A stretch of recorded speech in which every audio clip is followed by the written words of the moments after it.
It's the 12 Days Bitcoin right here on Bloomberg TV. Matt Miller's excursion into the world of virtual currencies, and he's back for day 3. And just to recap for everyone, in case they missed it on Monday, Matt bought a Bitcoin. 800 bucks. 800 cash. bucks. It's gone up since then. Yesterday, he shopped with that Bitcoin. Of course, it could have gone down today since then. It's today, gone up. It's very volatile. It's very volatile, but usually on the way up. So it's over $1,000 in value right now. He's putting on the professor hat.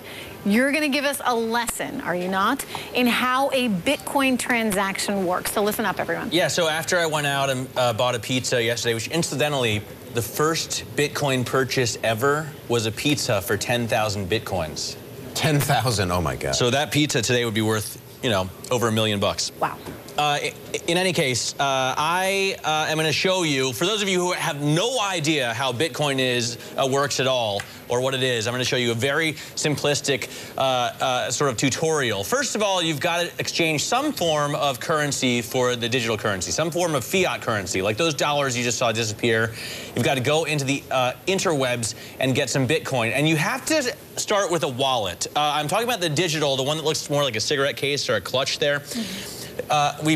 We wrapped it with zeros and ones to represent Bitcoins. In any case, for consumers, the wallet will be the same as what your wallet is now. You'll pay money out of it and get money into it.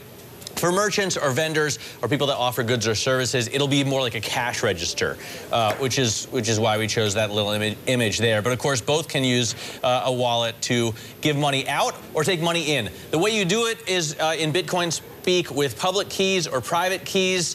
A public key, you can show someone. It has a QR code on it. It's what you saw the kid hold up at the Auburn game. With all the little black and white well, I have a picture marks. of it. We can probably pull up the You have your own, right? picture of the public key. Oh, this is... Do you have a... No, I have a picture of the public and private keys. Oh, okay. They have to come together to make a transaction. The private key has all the little numbers on it. It would be animation 3 there. And there you go. Click those keys together. The buyer shows the private key, the merchant has a public key, and then you put the transactions all together in a box, and the miners come and wrap these boxes up, verify the transaction, and make it an irreversible And explain to the viewers what that means. The miners verify the transaction. So what miners do is they are trying to get Bitcoin as a reward for verifying, for wrapping these transactions in a sort of a code armor. And every block they mine, they get a reward of 25 Bitcoins, which is a lot of money right now. Plus, they get a very small transaction fee. Eventually, that'll be cut in half every 4 years until in 2040, they'll mine the last coin and they'll only get the transaction fee. I hear all that, and I think it's really interesting. My only question is, could it be hacked? Could it be? I mean, I know everybody says no way, but could you somehow hack the system so that you put more Bitcoin out there in the universe?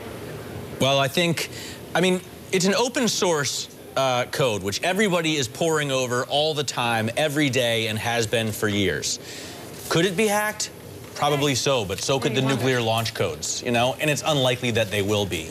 Well, but you know what, if there are all these miners who are effectively trying to find these transactions, process them, then there are people who are aware of where the Bitcoins live, and might there be a way to actually break into someone's wallet and effectively steal Bitcoins? Well, there are ways to do that, but the miners are the ones who aren't doing that. They're the ones who are providing the most security in this issue. We have a guest here who wants to help explain this, and let's just bring in the guest. Yeah, let's do it. Well, thank you for that lesson.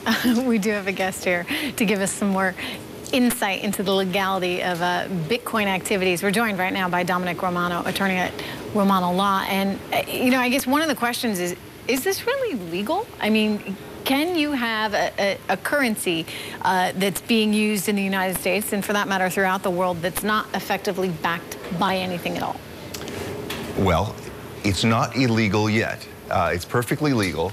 But coming back to something that you were just discussing, there have been 30 instances in the last few years. Bitcoin is really only a 4-year-old currency. There have been 30 instances where 1,000 Bitcoin or more were illegally transferred or taken by fraud. This is so hacking. It can happen. So, yes, from wallets. And so there's a serious problem. And I think that's part of the volatility that we're Although seeing. compare that to the incidences of dollars being taken from wallets by fraud. I mean, sure, it's no different. You're looking more like 300,000 Good point. Good point. Same amount of time, right? There's a lot more fraud when it comes to physical dollars and other established currencies. And every single other currency. But there are established laws. Those currencies are right? There are laws, there are legal regimes, and it's a bit ironic that the very decentralization, the open source system that made Bitcoin so popular transnationally is now part of its greatest problem. There is no regulation. It's like the Wild West. There are no laws specifically. Now, some say that the SEC may step in. They stepped in to file suit in July against a Texas man for running a Ponzi scheme that was using Bitcoin. You can use the Computer Fraud and Theft Act. You can use wire fraud legislation. But it's not established. The United States is not actively policing this, and neither are other countries. That may change in time. Thanks so much for being here today, Dominic. Thank you for 12 Days of Bitcoin. We've got lots to look forward to with you, Matt. More Street Smart after this.